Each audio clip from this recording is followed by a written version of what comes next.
பார்த்து வருகிறோம். கரூர் நெரிசல் விவகாரத்தில் முன்ஜாமீன் கோரி தற்போது மேல்முறையீடு செய்திருக்கிறார்கள் தவகவை சேர்ந்த ஆனந்த் மற்றும் நிர்மல்குமார். கூடுதல் விவரங்களை செய்தியாளர் சுசித்ராவிடம் கேட்கலாம். சுசித்ரா, விவரங்கள்.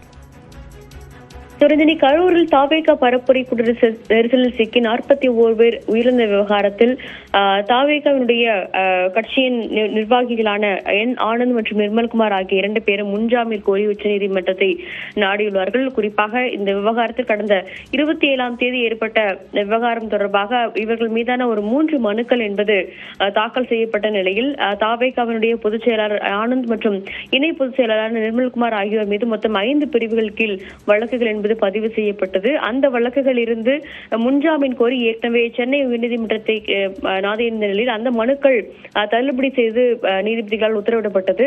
அந்த உத்தரவிற்கு எதிராகவும் அந்த முன்ஜாமீன் கோரியும் தற்பொழுது உச்சநீதிமன்றத்தை இருவரும் நாடியுள்ளது மிக முக்கியமாக பார்க்கப்படுகிறது. விடுமுறை முடிந்து திங்கட்கிழமை நீதிமன்றத்தினுடைய அலுவல்கள் தொடங்கவிருக்கும் நிலையில் தலைமை நீதிபதி BR கவாய் தலைமையிலான அமர்வில் அவர்கள் வழக்கை விரைந்து விசாரணைக்கு பட்டியலிட வேண்டும் என்ற ஒரு கோரிக்கையை வலியுறுத்தி முறையிட திட்டமிட்டுள்ளார்கள். அதன் பிறகு வழக்கினுடைய விசாரணை இந்த வாரத்திலேயே எடுத்துக் கொள்ளப்படுவதற்கான வாய்ப்புகளும் இருப்பதாகவே கூறப்படுகிறது. முதற்கட்டமாக 2 பேரும், அதாவது நிர்வாகிகள் என் ஆனந்த் மற்றும் நிர்மல்குமார் ஆகிய 2 பேருமே தற்பொழுது முன்ஜாமீன் கோரி உச்சநீதிமன்றத்தை நாடியுள்ளது குறிப்பிடத்தக்கது. விவரங்களை வழங்கியமைக்கு நன்றி சுசித்ரா.